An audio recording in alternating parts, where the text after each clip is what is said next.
This is Gary Atencio with CNTV, and today we're in Canada. I am here with Alexi Bracey. For over 2 decades, she has acquired knowledge in plant-based and diagnostic nutrition, training in hypnotherapy, healthy environments, and transformational coaching.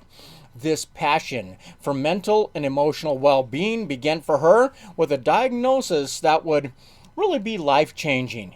Alexi, share with us how your story began and why you can now speak on this topic with authority.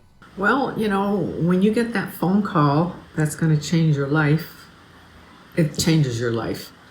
But I knew when I got that call that in my heart of hearts, I was going to beat it. There was no doubt in my mind, but I had no idea how.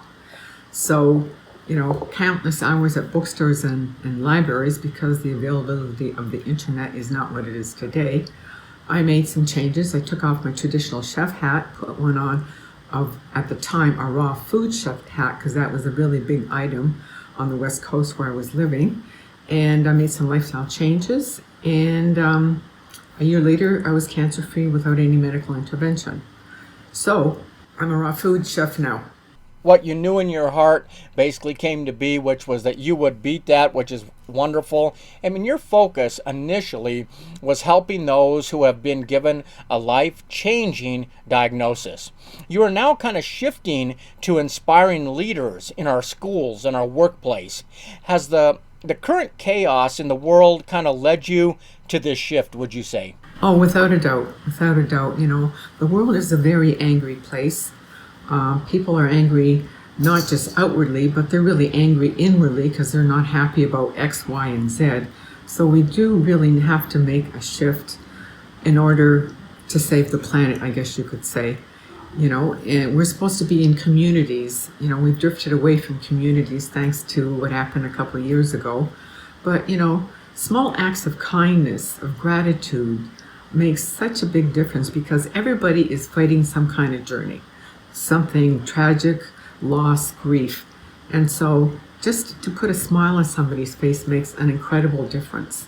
Your current focus is really on inspiring professionals to optimize their health habits for improved well-being. Does optimizing our health kind of really begin on the inside of each one of us? Can you explain that? Well, we're like mental and emotional and physical beings. So we don't just feel physically, it's not just the food that we eat, because we eat with our ears, we eat with our nose, we eat with our eyes. What are you watching on media? What books do you read? What movies do you watch? It all impacts us, and because we're energy beings, it affects the frequency.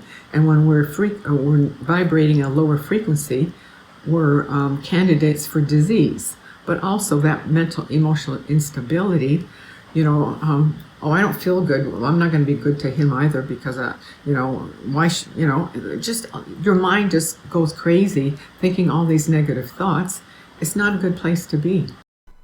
Yeah, interesting. I mean, you're helping CEOs, entrepreneurs, teachers, and companies to implement weekly, daily strategies for happiness.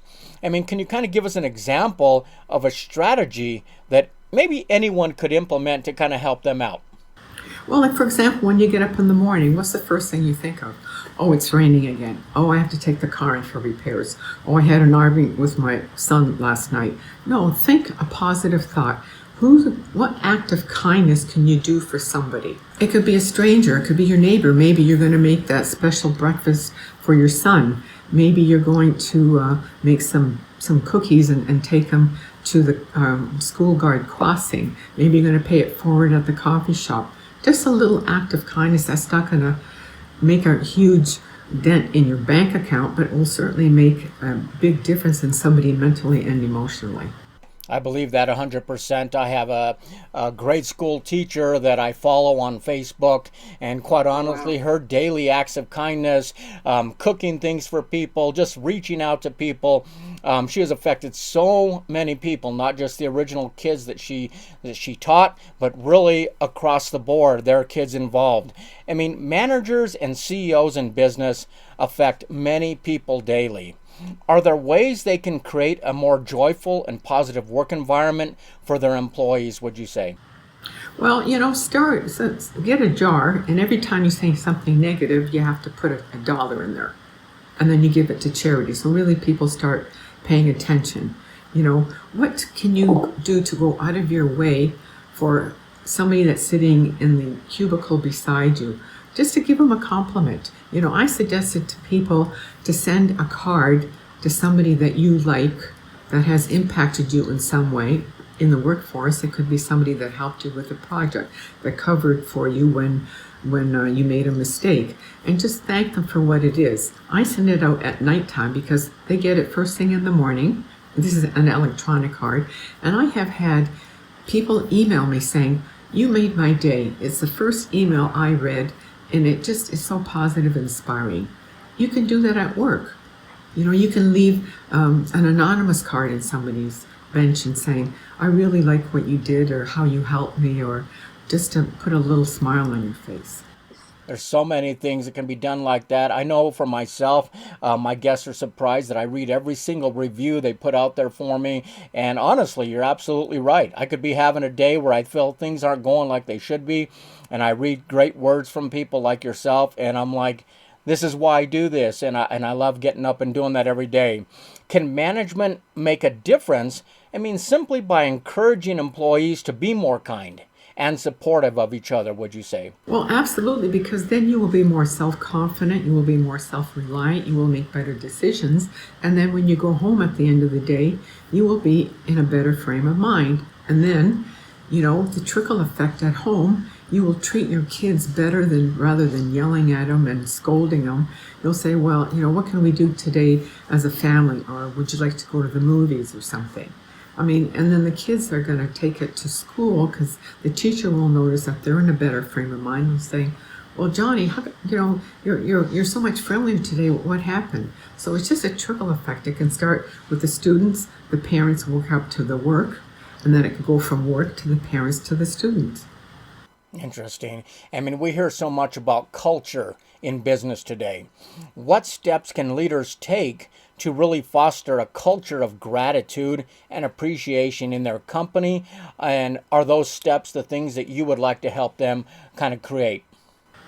Start a movement. Maybe start a fundraiser for somebody in need. It could be somebody afflicted with cancer, maybe somebody in the company that has been diagnosed with something. Decide you're going to contribute and do for a shelter, whether it's the homeless, whether it's for shelter animals. There's always something. Have a group meeting. What can we do to inspire and make our company known that we contributed in some way to make the world a little better place by showing gratitude? There's definitely not a lack of ways. If you're looking for them, you can find so many ways you can help people, be it small or big, which is exciting. As entrepreneurs, can we use our business to make a positive impact on the world and bring more joy to people's lives? And is that what you hope to see a little bit? Oh, absolutely. I want people to remember me, not that I gave them strategies to be more grateful and kind and joyous in their life. I want them to remember me that I was a happiness advocate. Like, not everybody can tell jokes, but everybody can put a smile on somebody's face. So, like, for example, I have 2 dogs. I'm walking my dogs. People are petting my dogs and they say, "Oh, your dogs are so beautiful." I say, "It runs in the family." So they smile. You know, um, there's all sorts of little things you can do. I try to tell jokes sometimes, but my wife doesn't think they're funny, but yet it still puts a smile on her face, and so I continue doing that. I mean, if teachers incorporate into their lessons for students the importance of gratitude, does that in turn affect not only the students' happiness, but probably even the teachers' happiness? Absolutely, and then in turn, the students will perform better. They'll have better marks. Their parents will be pleased. You know, it's just a trickle effect. Yes, it absolutely is. I mean, companies can support their employees to create a more joyful and fulfilling life. I mean, not only in work, but outside of work. Will your teachings extend beyond the workplace, obviously? Absolutely, like for example, still having roots as a chef, I have these gluten and dairy-free little treats that I put in a Ziploc bag, and when I'm out on my walks, I just hand them out to strangers. Why? Because a little happiness in your tummy goes a long way. I love your mission here. I mean, your mission is all about joy, kindness, and gratitude. You believe if we bring more joy to people's lives, it creates a ripple effect. Like a pebble in a pond, do you enjoy making that difference every day? Oh, absolutely. I get up in the morning and I think, what joke can I share? Who can I put a smile on their face? How can I inspire somebody just to do something kind? You know, I mean, you never know whose life you touch unknowingly. You just have no idea. No idea.